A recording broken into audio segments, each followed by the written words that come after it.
هو عندنا الساعة 10:15 قريب من الأذان.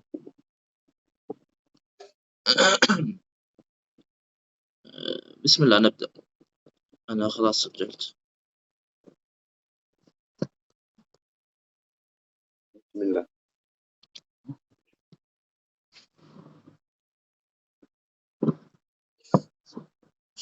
أعوذ بالله من الشيطان الرجيم. بسم الله الرحمن الرحيم. الحمد لله والصلاة والسلام على سيدنا رسول الله صلى الله عليه وسلم، وبعد. فهذا هو اللقاء الأول من لقاءاتنا حول لطائف القرآن الكريم.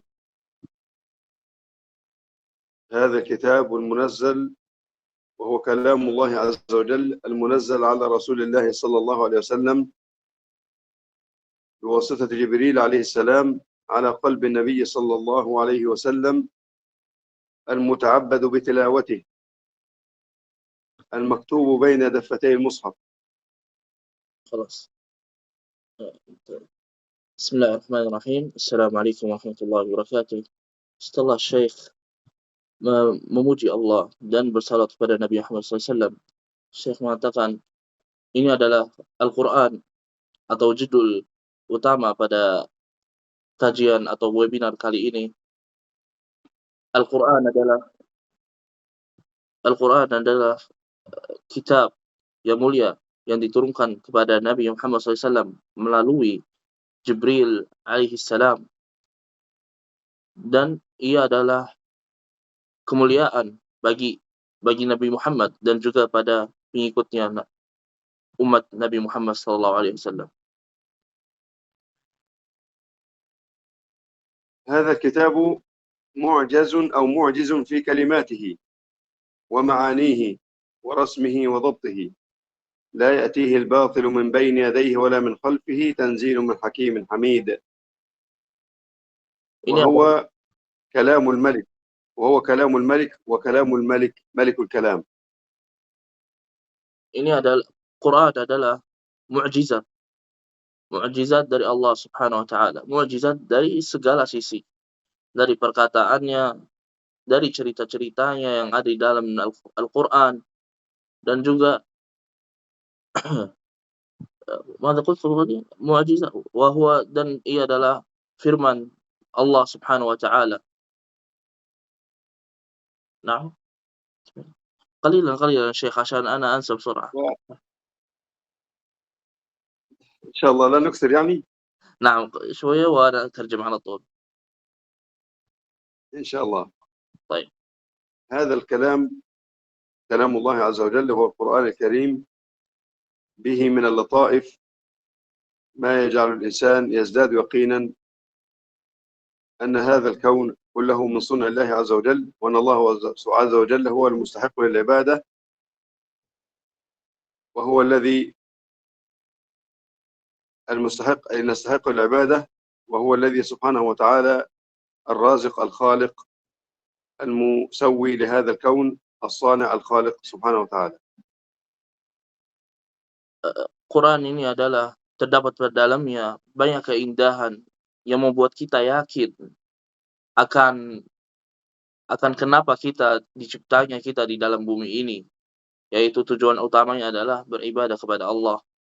Dan terdapat dalamnya banyak keindahan dari segi perkataan dan juga keindahan dari segala sisi.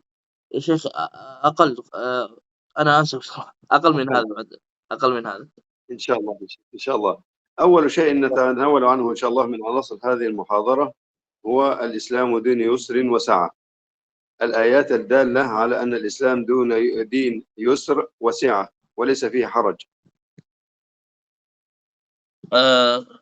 Poin pertama yang akan kita pelajari atau akan kita bahas pada pertemuan kali ini adalah bahwasanya agama Islam adalah agama kemudahan, agama rahmah lil alamin. نعم. الإسلام دين يسر وسعة وليس في شريعة الإسلام شدة أو ضيق أو حرج، وهذا من محاسن الإسلام. dalam agama Islam adalah agama kemudahan, bukanlah agama yang menyulitkan, yang menyulitkan dan membuat orang kesusahan.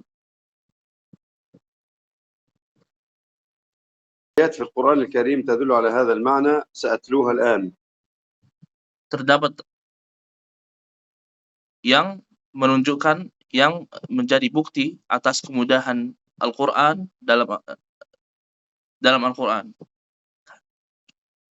وما جعل عليكم في الدين من حرج ما يريد الله ليجعل عليكم في الدين من حرج ولكن يريد ليطهركم وليتم نعمته عليكم لا يكلف الله نفسا إلا وسعها لا يكلف الله نفسا إلا ما آتاها الله بكم ولا يريد بكم العسر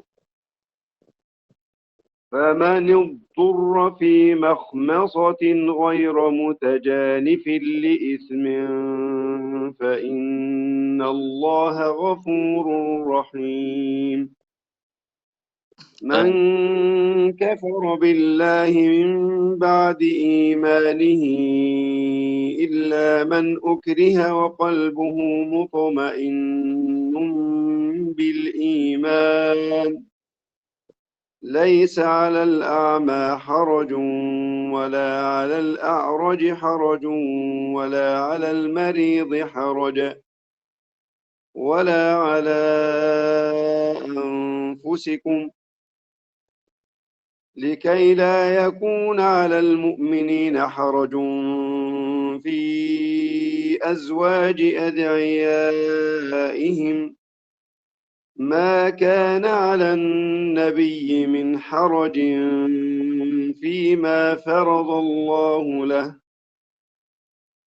ليس على الضعفاء ولا على المرضى ولا على الذين لا يجدون ما ينفقون حرج إذا نصحوا لله ورسوله ومن يتق الله يجعل له من أمره يسرا سيجعل الله بعد عسر يسرا فإن مع العسر يسرا إن مع العسر يسرا فإن مع العسر يسرا إن مع العسر يسرا فاتقوا الله ما استطعتم. من هذه الآيات الكريمة نجد أن الله عز وجل يسر على المؤمنين ولم يجعل عليهم في الدين من حرج ولا ضيق ولا تشديد. تفضل.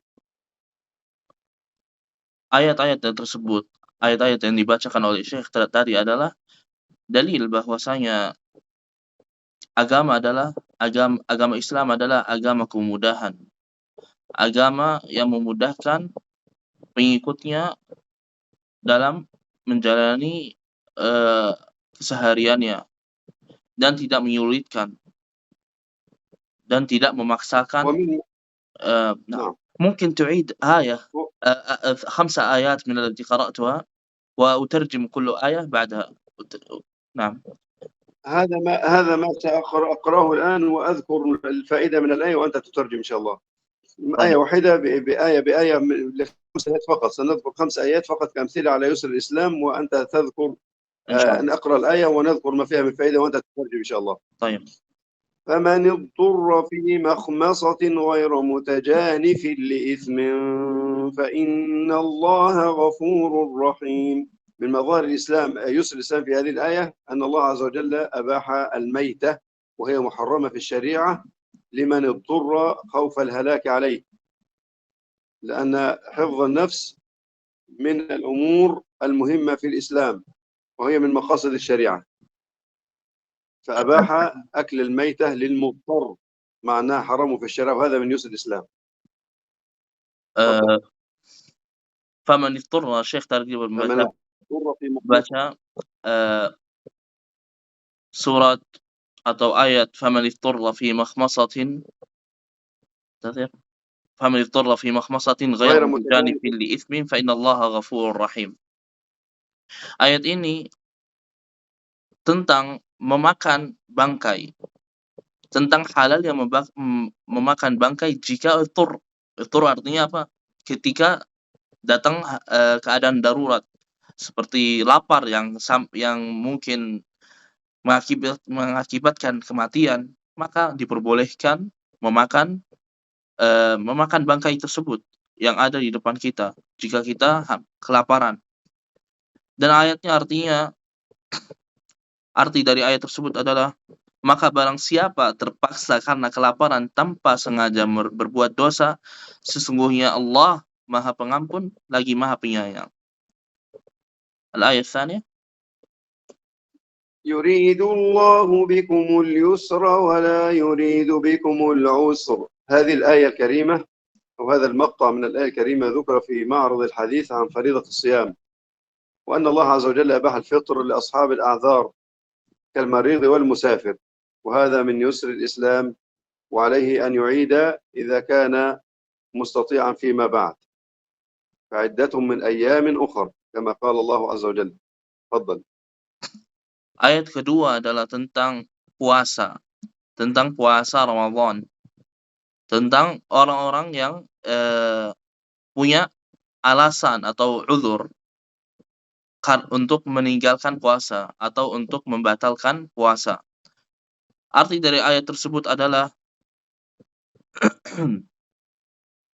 sebentar. Yuridullahu bikumul yusra wala yuridu bikumul usra. Allah menghendaki kemudahan bagimu dan tidak menghendaki kesukaran bagimu. Dan hendaklah kamu mencukupkan bilangannya, dan hendaklah kamu mengagungkan Allah atas pertunjukannya yang diberikan kepadamu, supaya kamu bersyukur. Naam, al-ayat tsaniyah. قال الله عز وجل: ليس على الضعفاء ولا على المرضى ولا على الذين لا يجدون ما ينفقون حرج إذا نصحوا لله ورسوله. هذه الآية تبين عذر غير القادر على الجهاد كالمريض والضعيف والذي لا يجد ما يركب عليه أو لا يجد سلاحا أو لا يجد الدابة أو غير المستطيع للجهاد، فليس عليه حرج في الخروج أو في القعود، والله عز وجل يكتب أجره كمثل المجاهد أيضا، والإنسان يؤجر بنيته ونية المؤمن خير من عمله. فهناك أناس تخلفوا عن الجهاد مع رسول الله صلى الله عليه وسلم لعذر وهم في المدينة، وأخذوا نفس أجر المجاهدين بنيتهم لأنهم كانوا عاجزين عن الجهاد، لأنهم كانوا ضعفاء أو مرضى أو لا يجدون ما ينفقون، بل وكانوا يبكون لعجزهم عن الخروج مع رسول الله صلى الله عليه وسلم للجهاد في الغزوات. تفضل. Ayat yang dibacakan oleh Syekh tadi adalah ayat tentang bolehnya tidak mengikuti jihad jika ada alasan atau uzur syar'i, yaitu ayat tersebut berbicara tentang orang-orang yang lemah atau orang-orang yang tua atau orang-orang yang tidak mempunyai senjata, dan mereka akan diperbolehkan tidak mengikuti perang.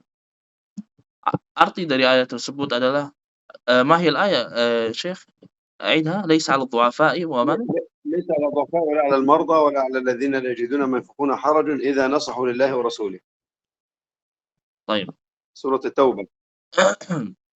Arti ayat tersebut adalah tiada dosa lantaran tidak pergi berjihad atas orang-orang yang lemah, orang-orang yang sakit, dan atas orang-orang yang tidak memperoleh apa yang akan mereka nafkahkan, apabila mereka berlaku ikhlas pada Allah dan Rasul-Nya tidak ada jalan sedikit pun untuk menyalahkan orang-orang yang berbuat baik, dan Allah Maha Pengampun lagi Maha Penyayang.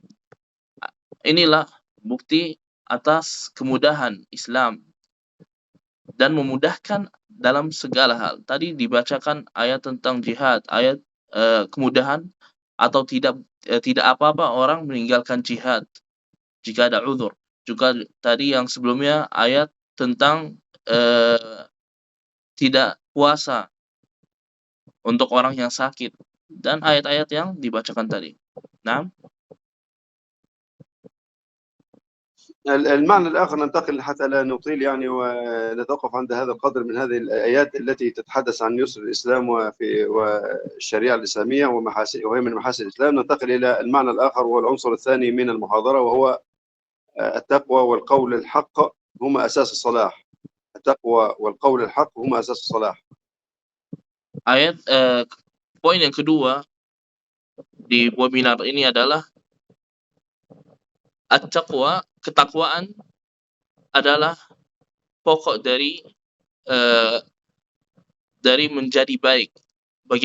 Bagaimana cara menjadi muslim yang baik adalah dengan takwa.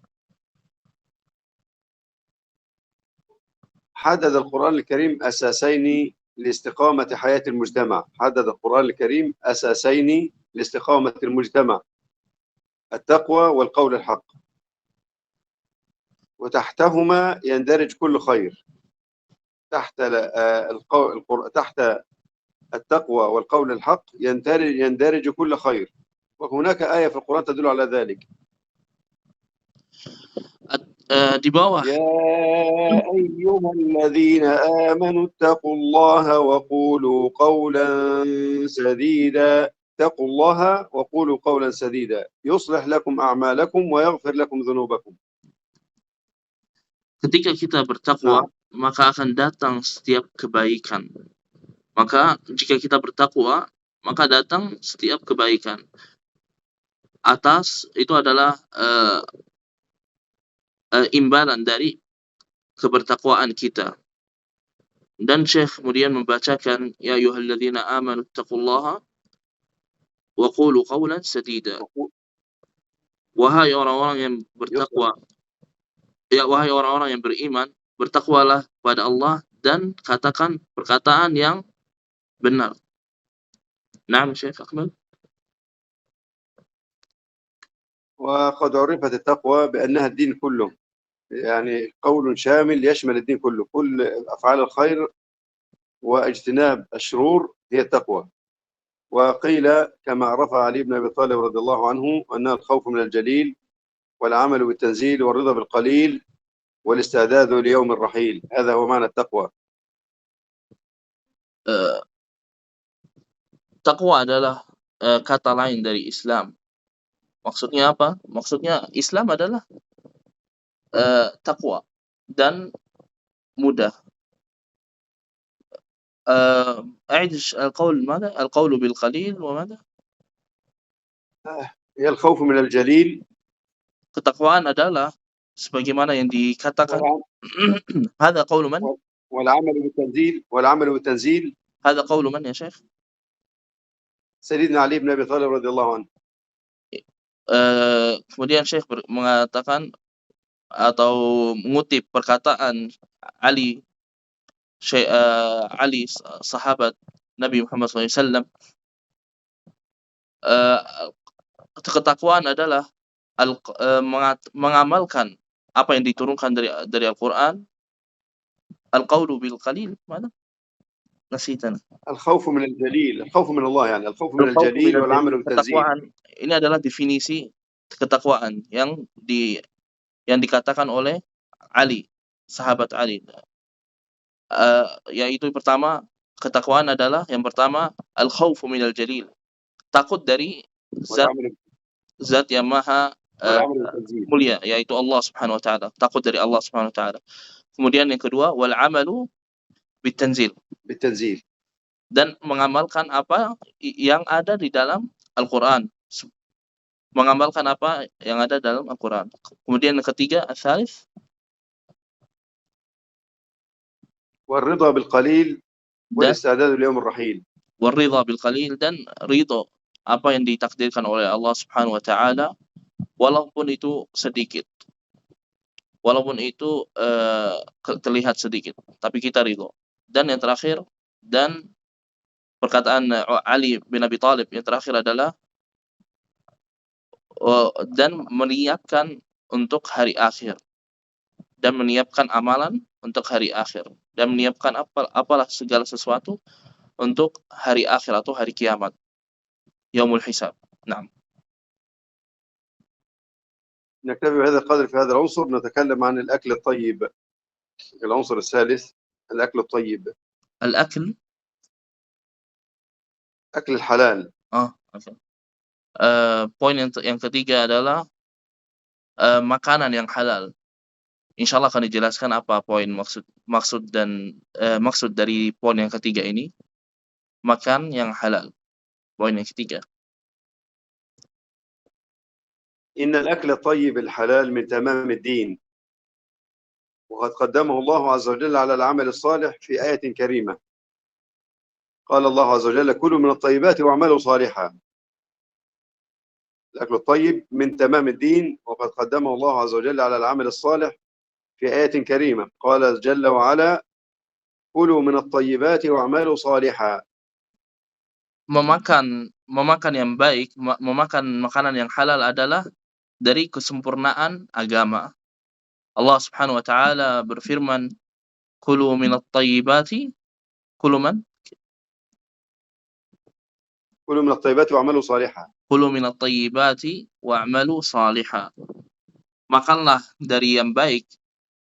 Makanlah makanan yang baik dan lakukan amalan yang baik.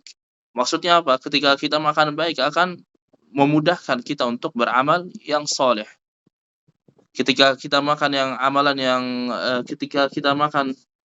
makanan yang halal, akan memudahkan kita untuk beramal atau melakukan kebaikan atau mengamalkan amalan yang baik. Nah, وقد بين الله عز وجل أن وبين نبيه صلى الله عليه وسلم أن الأكل الطيب سبب لاستجابة الدعاء، فلا يستجيب الله عز وجل إلا لمن أطاب مطعمه. dan man hadha alladhi bayan? النبي صلى الله عليه وسلم بين أنه لا يستجاب الدعاء إلا من أطاب مطعمه، أكل الطيب الحلال الطيب. Nabi Muhammad SAW menjelaskan bahwasanya doa, jika kita ingin doa kita diujabahkan, dikabulkan, maka kita harus makan makanan yang halal, yang thayyib. Nah, وبين النبي صلى الله عليه وسلم أن أي جسم نبت من حرام فالنار أولى به. أي جسم أكل الحرام فالنار أولى به. فينبغي على المسلم أن يبتعد عن المحرمات، لأن الله عز وجل أمر المرسلين أو أمر المؤمنين بما أمر به المرسلين، فقال: يا أيها الرسل كلوا من الطيبات، وقال: يا أيها الذين آمنوا كلوا من الطيبات ما رزقناكم.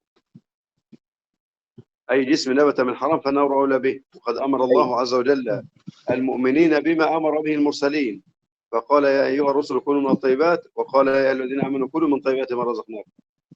نفس الأمر موجه للمؤمنين هو ما وجه للرسل والأنبياء. maka Nabi Syekh menyebutkan ayat, ya ayyuhar rusul, wahai rasul, makanlah dari rizki yang baik, yang halal, dan lakukan kebaikan dan amalkan kebaikan. Dan juga dikatakan untuk orang-orang yang beriman hal yang sama, diperintahkan hal yang sama untuk orang-orang yang beriman. Wahai orang-orang yang beriman, kulu minat thayyibat, makanlah dari makanan yang halal. Dan jika orang memakan makanan yang halal, yang haram, maka neraka lebih pantas baginya. Apa yang tumbuh dari yang haram, maka neraka adalah balasannya. Neraka adalah balasan karena dia memakan makanan yang haram. Nah. العنصر قبل الأخير وهو إن الله عز وجل قريب. إن الله قريب. poin yang sebelum terakhir adalah Allah adalah zat yang maha dekat. Allah zat yang maha dekat. Nah. جاء رجل إلى النبي صلى الله عليه وسلم يسأله يا رسول الله أقريب ربنا فنناجيه أم بعيد فنناديه؟ وقبل أن يجيب النبي صلى الله عليه وسلم كان جبريل قد نزل عليه صلى الله عليه وسلم بقوله تعالى وإذا سألك عبادي عني فإني قريب أجيب دعوة الداعي إذا دعان. من الذي قال الله قريب فنناديه أم بعيد فنناجي؟ صحابي سأل النبي صلى الله عليه وسلم صحابي سأل النبي صلى الله عليه وسلم أقريب ربنا فنناجيه أي نكلمه بصوت منخفض فإنه يسمعنا أم بعيد فنناديه؟ وعليكم السلام. Seorang sahabat bertanya kepada فنزلت هذه الآية. نعم. seorang sahabat bertanya kepada Nabi Muhammad SAW, apakah Allah dekat? Apakah Allah dekat dari kita sehingga kita bisa berdoa munajah? Kita bermunajah kepada Allah. Bermunajah apa artinya? Bermunajah artinya berdoa dengan suara yang pelan atau berdoa dengan dalam hati. Apakah Allah dekat? Maka kita bisa berdoa untuk dalam hati atau dengan suara dekat kecil. Atau Allah jauh, maka kita perlu memanggil. Munada artinya doa dengan suara yang keras. Maka karena pertanyaan sahabat ini, turunlah ayat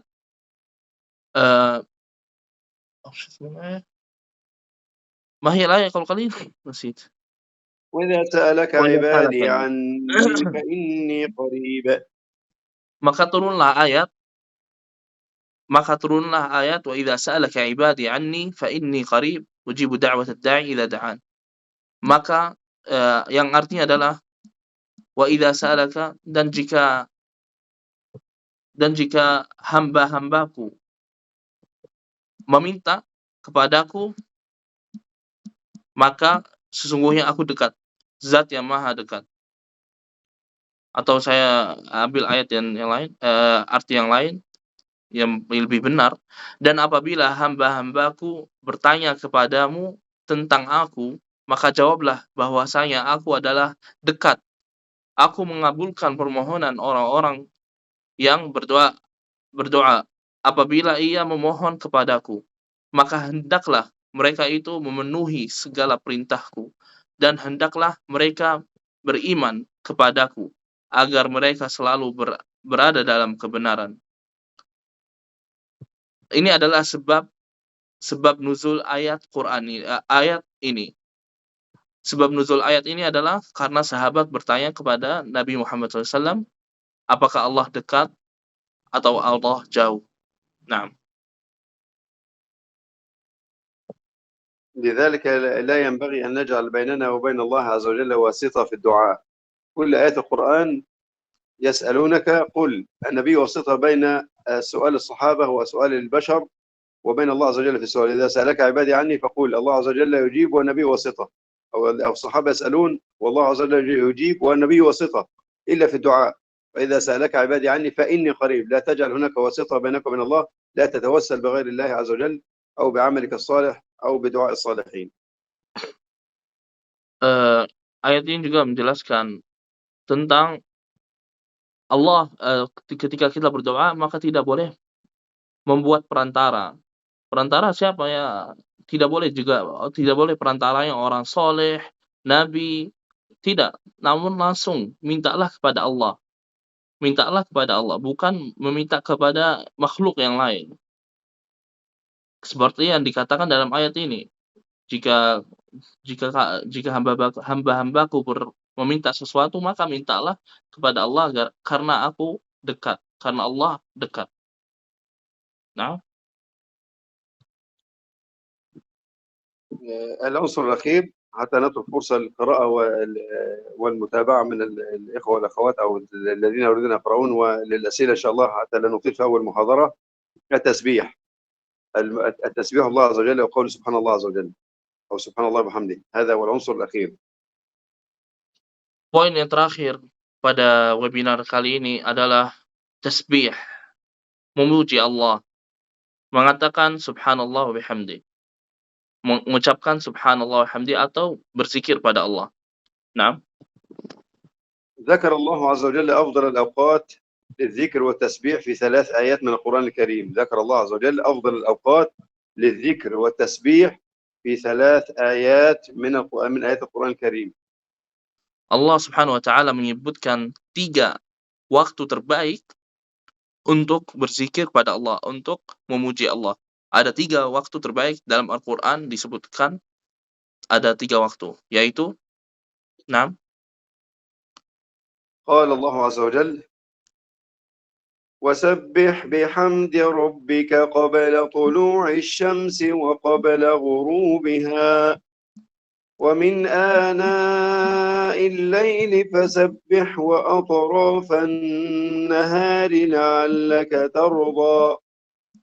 وقال أيضا: وسبح بحمد ربك قبل طلوع الشمس وقبل الغروب ومن الليل فسبحه وأدبار السجود. وقال جل وعلا: وسبح بحمد ربك حين تقوم ومن الليل فسبحه وإدبار النجوم، أي قبل طلوع الشمس وقبل غروبها، ويذكر الصباح والمساء وقيام الليل ومناجاة الله عز وجل في الثلث الأخير من الليل حين يتنزل الله عز وجل وتنزلا يليق بجلاله وكماله سبحانه وتعالى، فيقول: هل من سائل فأعطيه وهل من داع فأجيبه حتى يطلع الفجر. Syekh menyebutkan al-ayat al-ula التي قلتها وسبح بحمد ربك قبل طلوع الشمس قبل وقبل طلوع الشمس غروبها.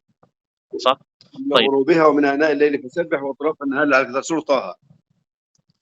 Ayat yang pertama yang menunjukkan yang mengatakan waktu terbaik untuk berzikir adalah ayat ini.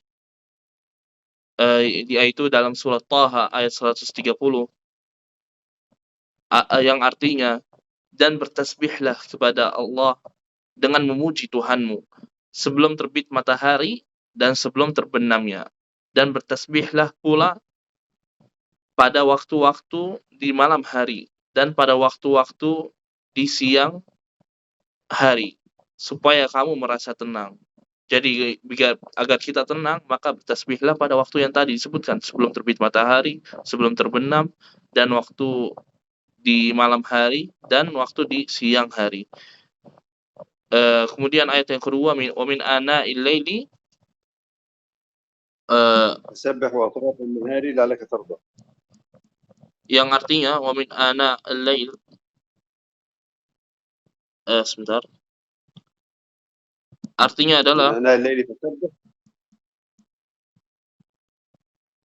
dan dari sebentar. Oh, sudah dibacakan tadi. Wa ma hiya al-ayat الثانية يا شيخ؟ أول نعم. وسبح بحمد ربك قبل طلوع الشمس وقبل الغروب، ومن هي الآيات الثلاث هي في نفس المعنى، تدور نعم. حول نفس المعنى هذه الثلاث أوقات. طيب. الآية في سورة القاف الآية في سورة القاف: وسبح بحمد ربك قبل طلوع الشمس وقبل الغروب ومن الليل فسبحه وأدبار السجود. Sabbihu. Dan ayat yang kedua yaitu wa minal laili fasabbihu wa idbaras sujud. Yang artinya, sebentar, agar ini agak mengambil waktu yang agak lama untuk mendapatkan arti yang paling bagus. Soalnya mengartikan Al-Quran tidak boleh seenaknya, harus dengan sebentar. Dan bertasbihlah kepadanya, yaitu Allah, pada waktu malam dan malam hari dan setiap selesai sholat. Dan ayat yang kedua, wa minal laili fasabbihu wa idbar sujud. Itu artinya adalah dan bertasbihlah kepadanya pada malam hari dan setiap selesai sholat. Nah, أريد أن أسألهم يعني هل ممكن أحد أن يشارك معنا في هذا في أسألهم أنا قبل أن يسألوني بعض الأسئلة البسيطة عن القرآن، يعني بعض المعلومات البسيطة عن القرآن الكريم يسيرة. Boleh, ini Syekh mau apa namanya, reaksi atau mau ikut kalian orang-orang yang hadir sekarang ikut apa namanya, musyarakah, ikut atau menjawab pertanyaan dari Syekh. Syekh mempunyai pertanyaan yang simpel, yang mudah tentang yang tadi disampaikan. Jika ada yang siap menjawab, maka silakan buka suara, nggak apa-apa.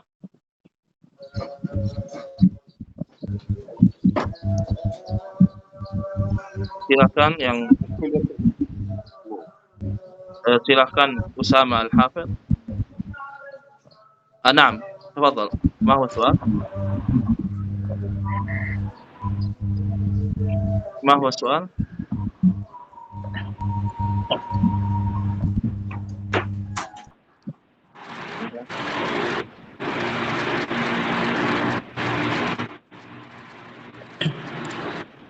نعم أحسن الله عليكم شيخنا. ما هو السؤال يا شيخ؟ السؤال كم عدد سور القرآن الكريم؟ Soal yang mudah ya. Usama perlu diterjemahkan atau udah paham? إن شاء الله sudah paham Ustaz. Ya. Kam? عدد سورة في القرآن يا شيخ؟ عدد سورة القرآن في القرآن الكريم، عدد السور كم هو عدد؟ عدده 114. نعم. أحسن الله عليك، جزاك الله خيرا. نعم وإياكم شيخ. ما شاء الله. كم جزءا في القرآن الكريم؟ سؤال طالب آخر، كم جزءا في القرآن الكريم؟ القرآن الكريم يحتوي على كم جزء؟ كم جزء في القرآن الكريم؟ 30 جزءا.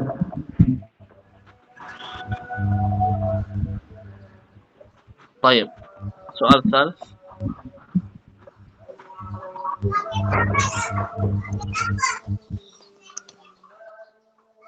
كم عدد أرباع القرآن الكريم؟ كم عدد إيش؟ أرباع القرآن، كم ربع في القرآن الكريم؟ Ada yang bisa jawab berapa ruba dalam Al-Quran Karim? Atau apa namanya disebutkan di Indonesia? Iya, arba. Sebentar. Ada yang bisa jawab kam arba? Arba adalah jika kita buka Al-Quran itu ada seperti tanda sujud atau ada tanda itu. Misalnya dalam surat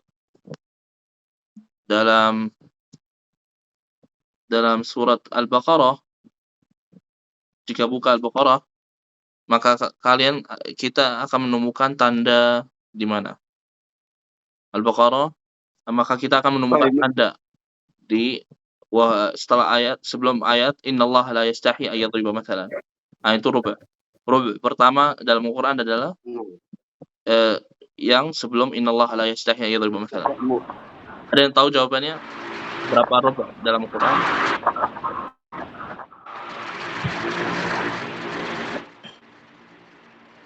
Silakan. لو سمحتم يا شيخنا، لولا أخطأت يعني الإجابة 120. تفضل. Kam? Tadi suara yang putus. الإجابة 120. 240. اضرب في 2، اضرب في ضعف هذا العدد 240. 240. Ya, 200. 240 ربعا. Kali 2 tadi. نعم. بارك الله فيك. شيخ الإسلام، السلام عليكم. عليكم السلام ورحمة الله وبركاته شيخنا. الله يحفظك ويبارك. هل هناك يعني من يريد أن يسأل شيئا ونحن شيخ إسلام معنا للإجابة؟ الله يبارك فيك مولانا. الله يكرمك. هل هناك من يريد أن يسأل شيئا؟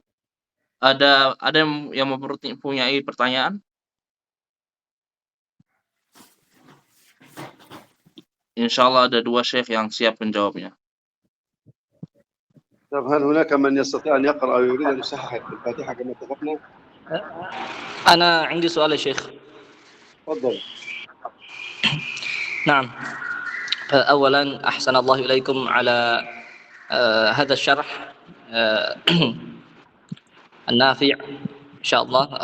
وسؤالي شيخ، كما عرفت عن التفضيل، يعني لا شيء هناك أفضل منه. مثلا في قول الله تعالى: أعوذ بالله من الشيطان الرجيم، قل هو الله أحد. يعني هناك أحد ليس واحد، يعني معناه ليس هناك آخر. كذلك في كلمة أكبر، يعني الله أكبر، ليس هناك أكبر من هذا. ولكن قال الله سبحانه وتعالى في القرآن في سورة السجدة: نعم، ومن أظلم ممن ذكر بآيات ربه ثم أعرض عنها. ولكن في آية أخرى الله سبحانه وتعالى قال في سورة البقرة: ومن أظلم ممن منع مساجد الله. إذن أيهما أظلم في هاتين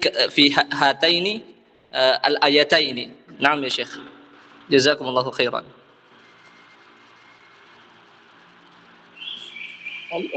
الحمد لله والصلاة والسلام على رسول الله صلى الله عليه وسلم.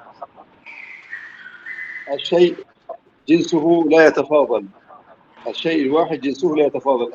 هؤلاء متساوون في الظلم، هؤلاء متساوون في الظلم، والكفر ملة واحدة، والكفر ملة واحدة. هكذا الظلم مهما كان، طالما في ظلم الإنسان نفسه أو ظلم الله عز وجل، أو ظلم يعني منع مساجد الله عز وجل، أو ذكر بآيات ربه فأعرض عنها، فهذا ظلم للنفس بتعريضها للعذاب. في كلتا الحالتين الظلم واحد، والشيء الواحد جنسه لا يتفاضل، جنسه لا يتفاضل، الشيء الواحد جنسه لا يتفاضل. هذا ظلم للنفس بتعريضها للعذاب بنسيان آيات الله تبارك وتعالى، وهذا ظلم أيضا للنفس وللغير بتعريضها للعذاب. طالما أن النتيجة واحدة فلا تفاضل بين الأمرين، لأن الإنسان في كلتا الحالتين معاقب بعذاب من الله تبارك وتعالى. فهمت أم لم تفهم؟ أو لو وصلك الإجابة أن لم تصلك؟ نعم، الإجابة لم تصل في الأخ ترجم. شكرا جزيلا، جزاكم الله خيرا. ماذا إن بدأنا بسورة الفاتحة؟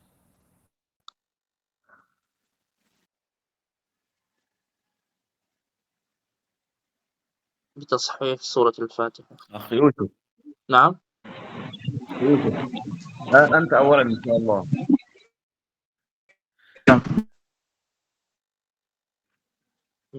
شيخ صام خرج. شيخ عبد الله خرج. نعم، خرج يا شيخ عبد الله، قدر الله. نعم الشيخ يدخل مرة ثانية إن شاء الله. أيوة. عفوا يا أستاذ، هل يوجد يعني الأخ يوسف يقرأ أولا إن شاء الله، الشيخ يعطيه رزع في الفاتحة بإذن الله. ما شاء الله. كيف نبدأ يا شيخ عبد الله بماذا؟ قراءة سورة الفاتحة. Baik. Yang mau baca surat Al-Fatihah silakan angkat tangan. Tadi siapa namanya? Imam silakan Imam jika ingin baca. نعم أستاذ. أعوذ بالله من الشيطان الرجيم. بسم الله الرحمن الرحيم. الحمد لله رب العالمين.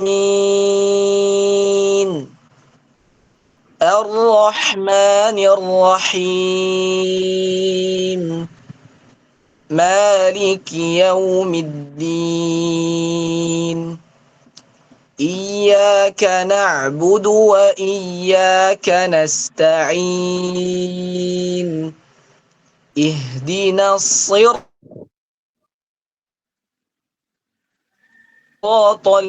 صراط الذين أنعمت عليهم غير المغضوب عليهم ولا الضالين.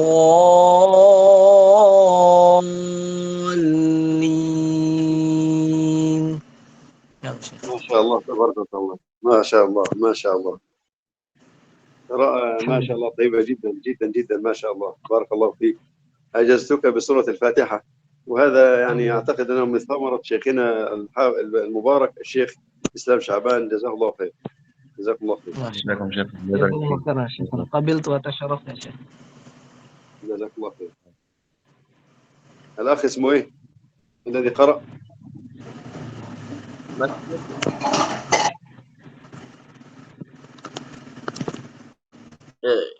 Nama antum siapa? Yang tadi baru saya baca?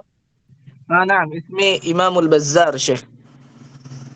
الإمام البزار، ما شاء الله بارك الله فيك. نعم آمين يا رب وإياكم شيخ الحبيب.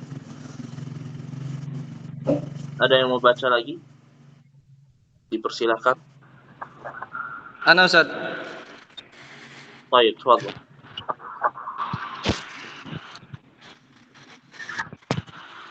نعم.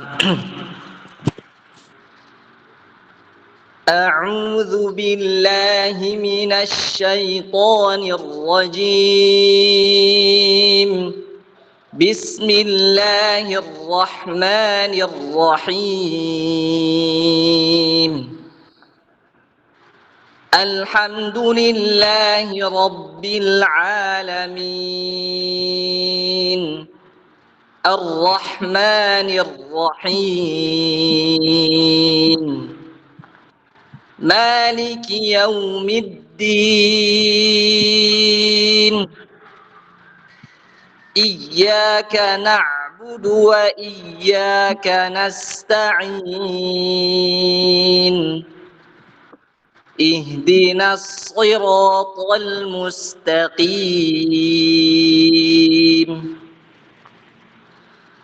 صراط الذين أنعمت عليهم غير المغضوب عليهم صراط الذين أنعمت عليهم غير المغضوب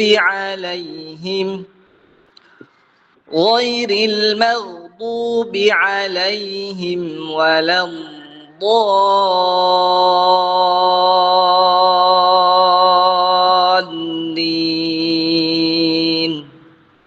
ما شاء الله. من هذا الأخ؟ اسمه ماذا اسمه؟ أسامة. ما شاء الله، الله يبارك فيك. الله يجعل في ميزان حسناتك شيخ إسلام، الله يبارك فيك وميزان حسنات والديك. ما شاء الله، يعني كما يقولون كده يعني حروف تضرب نار يعني. ما شاء الله. ما شاء الله. جزاكم الله خيرا كثيرا. الله يكرمك. أجزتك أيضا بقراءة الفاتحة، بسورة الفاتحة. قبلت وتشرفت يا شيخ، جزاكم الله خيرا، أحسن الله إليكم. وإياكم يا رب. نأخذ كم آخر؟ نكمل الفاتحة معهم. Ya, yang ingin baca surat Al-Fatihah silakan.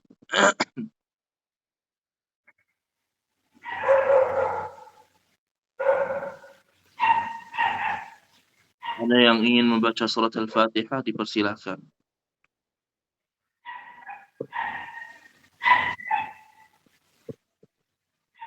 من باب التبرك نسمع من الشيخ إسلام شعبان حتى يتجهز آخر إن شاء الله آخر.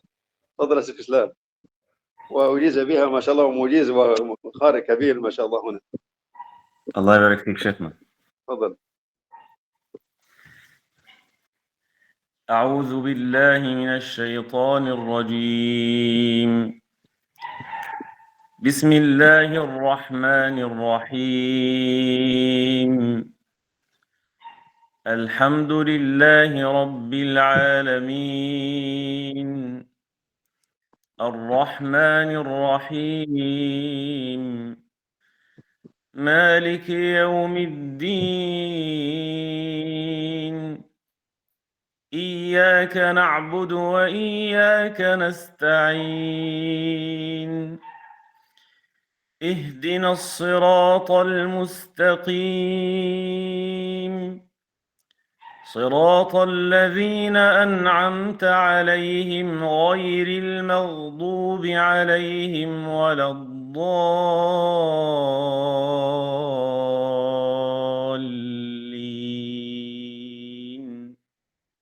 جزاك الله خيرا شيخ. أحسن الله عليك. هل هناك أحد سيقرأ سورة الفاتحة بعد ذلك أم ننتهي؟ الأخ يوسف الأخ يوسف إن شاء الله يقرأ. أين يوسف؟ نعم موجود.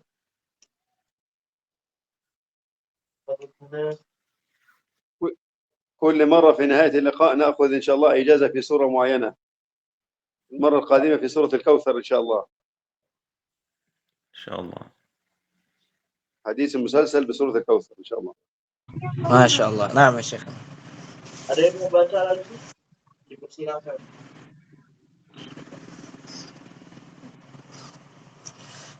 تفضل أخ يوسف. طيب.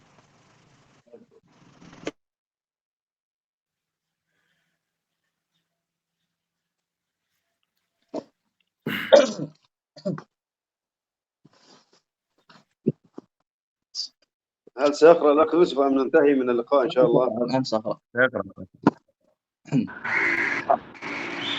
أعوذ بالله من الشيطان الرجيم. بسم الله الرحمن الرحيم.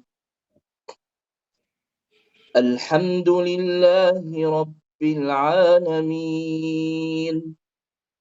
الرحمن الرحيم مالك يوم الدين إياك نعبد وإياك نستعين اهدنا الصراط المستقيم صراط الذين أنعمت عليهم غير المغضوب عليهم ولا الضالين.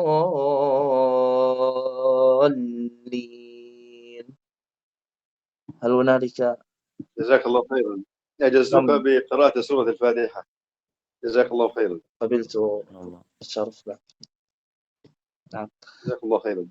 هل ada yang mau baca yang lain? Ada إن yang شاء mau الله في نهاية كل لقاء سيكون هناك إجازة بصورة معينة أو بحديث معين، وهذه المرة حتى يكون هناك أول الحديث الرحمة المسلسل بالأولية.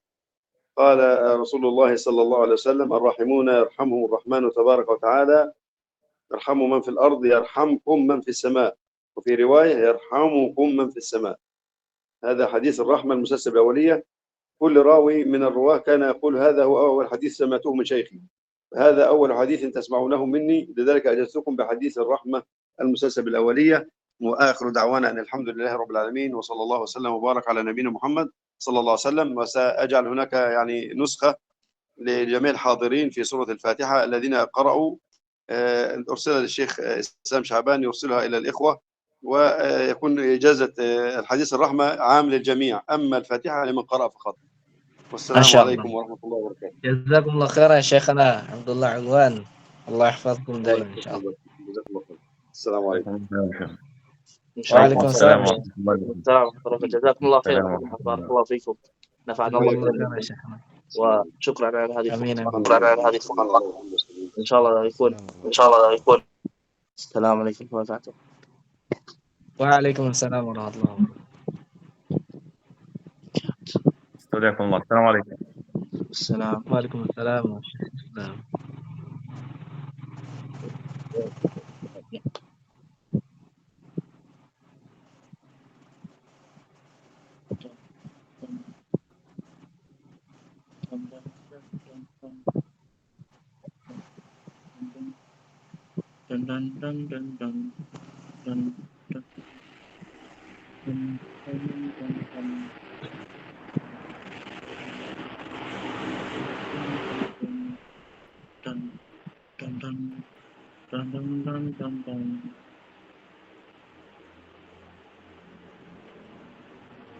Kata Syekh tadi, insyaallah akan ada ijazah setiap pertemuan, setiap beberapa surat di pertemuan ke depannya, insyaallah.